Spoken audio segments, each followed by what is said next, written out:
Hi hello வணக்கம் and welcome. இது நம்ம பிஸ்மி கிச்சன். நம்ம சேனலுக்கு புதுசாக இருக்கிறவங்களாம் மறக்காமல் நம்ம சேனலை சப்ஸ்கிரைப் பண்ணிடுங்க.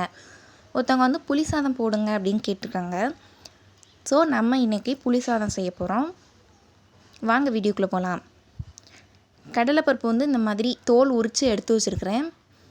இதோட வத்தல் வந்து ரெண்டாக பிச்சு வச்சுருக்கேன். கொஞ்சம் கருவேப்பிலை, பூண்டு உரித்து வச்சுருக்கேன். இது கூட குழம்புக்கு போடுற கடலைப்பருப்பு, உளுந்து வந்து உருட்டு உளுந்து எடுத்துக்கோங்க, ரொம்பவே நல்லாயிருக்கும். எங்கள் வீட்டில் உருட்டு உளுந்து நேரம் இல்லைங்கனால நான் உடச்ச உளுந்து எடுத்து வச்சுருக்கேன். இப்போ கடாய் எடுத்து வச்சுக்கோங்க. கடாய் காஞ்சதும் கொஞ்சம் எண்ணெய் விட்டுக்கோங்க. எண்ணெய் வந்து நல்லெண்ணெய் ஊற்றிக்கோங்க, அதுதான் நல்ல ஃப்ளேவராக இருக்கும். இந்த புளி சாதம், லெமன் சாதம், புளிக்குழம்பு இது எல்லாத்துக்குமே வந்து நல்லெண்ணெய் தான் ரொம்ப நல்லாயிருக்கும். ஸோ எண்ணெய் காஞ்சதும் இதில் கொஞ்சமாக கடுகு உளுத்தம் பருப்பு போட்டுக்கோங்க.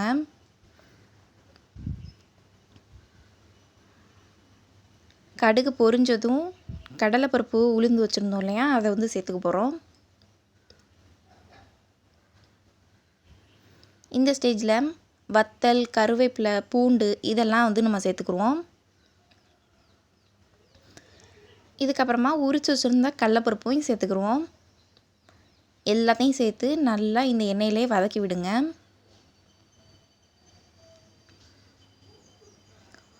உங்களுக்கும் வேறு ஏதாவது ரெசிபி வேணும் அப்படின்னா மறக்காமல் கீழே கமெண்ட் பண்ணுங்கள். இப்போ பாருங்கள், புளி கரைச்சி வடிகட்டி வச்சுருக்கேன். இதை வந்து நான் இப்போ சேர்க்க போகிறேன்.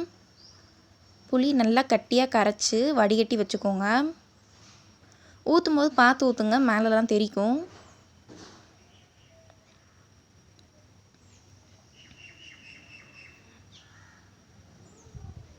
இப்போ இதில் கொஞ்சமாக மஞ்சத்தூள் சேர்த்துக்கோங்க.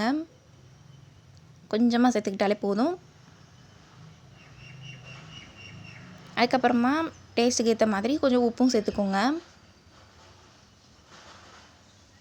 எல்லாத்தையும் சேர்த்துட்டு நல்லா மிக்ஸ் பண்ணிக்கோங்க. பார்க்கும்போது இது இந்த மாதிரி தண்ணியாக தான் இருக்கும். கொஞ்ச நேரம் இது வந்து வத்தட்டும். இப்போ நம்ம வந்து இது என்ன அப்படின்னா வெந்தயத்தூள். வெந்தயத்தை நல்லா வறுத்து அதை அரைச்சி வச்சுருக்கேன். அந்த தூள் தான் நான் சேர்த்துருக்கேன். கொஞ்சம் இந்த மாதிரி கட்டியாக வந்ததும் தான் நீங்கள் வெந்தயத்தூளை வந்து சேர்த்துக்கணும்.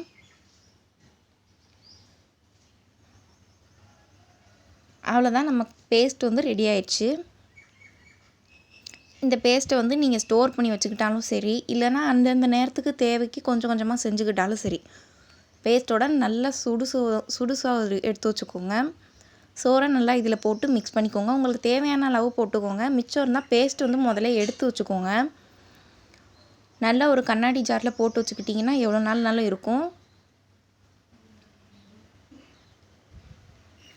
நல்லா மிக்ஸ் பண்ணி சூடாக இதோட ஒரு எள்ளு துவையல் இல்லைன்னா முட்டை தொக்கு இந்த மாதிரி ஏதாவது வச்சு சர்வ் பண்ணுங்கள். சூப்பராக இருக்கும். சிக்கன் கிரேவி கூட இதுக்கு ரொம்ப ரொம்ப நல்லாயிருக்கும். நம்ம புளி சாதம் இன்றைக்கி ரெடி ஆயிடுச்சு. ஸோ நம்ம சேனலுக்கு புதுசாக இருக்கிறவங்களாம் மறக்காமல் நம்ம சேனலை சப்ஸ்கிரைப் பண்ணிடுங்க. லைக், கமெண்ட், ஷேர் பண்ணிடுங்க. உங்களுக்கு வேறு ஏதாவது ரெசிபி வேணும் அப்படின்னா மறக்காமல் கீழே கமெண்ட் பண்ணுங்கள்.